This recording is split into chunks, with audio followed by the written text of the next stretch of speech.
Welcome to the fourth and final week of the script writing course. In this week, we will finally begin to start writing the screenplay. And before we go any further, what you will need is a screenwriting software. In the resource part of the course document, I have listed screenwriting softwares. The industry standard screenwriting softwares are Final Draft and Movie Magic, if you want to go out and buy them. Otherwise, there are many free screenwriting softwares available on the internet, of which the most famous and most widely used is Celtx at celtx.com. If you just go to celtx.com and follow the links, you can download the screenwriting software to your computer and use it. Just play with it for a bit and get to know it. And also Celtx allows you to save stuff in the cloud, so you can use them across your tablets and computers, etc.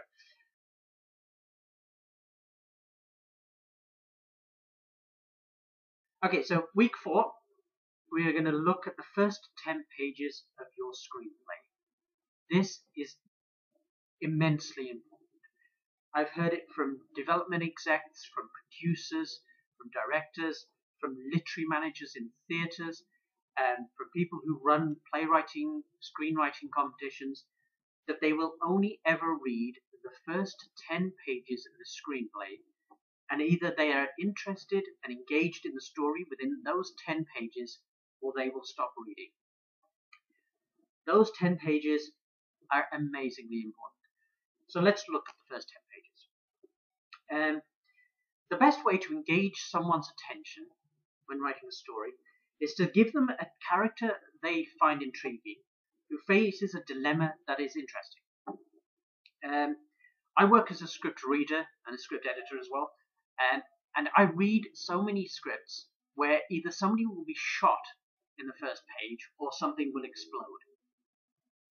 Unless you can make me care about who is being shot, or you can make it important why the building is exploding, I won't care, and it won't be interesting. And too many scripts begin that way, where some person you've never met, some location you've never seen before, will either get shot or blow up. It doesn't intrigue you. What intrigues you is a character that is interesting, who faces an interesting dilemma. So the first 10 pages, it establishes the world of your story, the life of your main character, and from the start, it is clear that your main character is ready for change. I mean, there are endless, and most films, television shows, will begin with a character who is unhappy in their job, who is in a relationship that is going nowhere, or something like that. Something where instantly, as soon as they are introduced to the audience, it is clear that they are ready for something to happen to their lives. They are ready for change. And the audience, subconsciously, is waiting for that moment. They're waiting for that something to happen where, your character will either meet somebody, see a job application, something that will happen in those first 10 minutes that shows the audience this character is about to go on a journey. In the course document, I highlight the first 10 minutes of the BBC One television series Life on Mars. And in the first 10 minutes of the first episode of that show, our main character, Sam Tyler, is established as I think it's a Manchester police detective who's hunting a murderer. And they fail to catch this murderer. And then Sam sends his girlfriend to interview somebody, and then realizes that he's just sent his girlfriend to interview the murderer. So she might be the murderer's next victim. And then he gets hit by a car and he wakes up in the 1970s. That happens in the first 10 minutes. You've established a character. You've given him a dilemma. He sent his girlfriend off to interview the murderer, and she might end up being his next victim. And then something happens that basically nobody expected. He gets hit by a car and he wakes up in the 1970s. But the story isn't forgotten. That story is set up, and then the plot of the episode shows how, in the 1970s, Sam meets or finds the murderer in his youth and stops him. So in a sense, Sam saves his girlfriend from the 1970s. So that's what your first 10 pages must do. They must establish the world of the story, must establish your central character who is ready for change, and something must happen where they go on a journey. That is your first 10 minutes.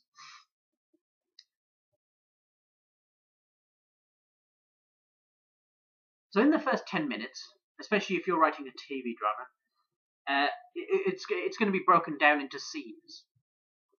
And each scene is defined as a dramatic unit of action in which your character sets off to achieve something in the here and now that is very important to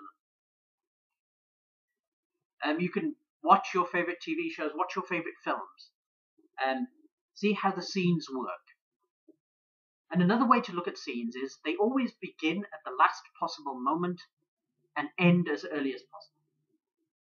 There are no scenes in films or television series where people are just milling around, or sort of there's extraneous dialogue or action. Because you only have 90 minutes, just 2 hours in a film, or sort of 6 episodes in a TV series, you can't afford to waste time. Your story must begin as soon as possible, and your character must be going on that journey. So make each scene as compact and as economic as you possibly can make it.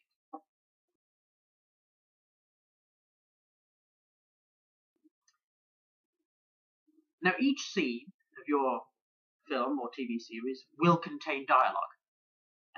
I mean, there are famous examples, and I list them. I show 2 in this sort of course document of 2001: A Space Odyssey, and more recently, There Will Be Blood, where nobody speaks in the first 10 minutes. But these are very rare and far between. Somebody will always say something.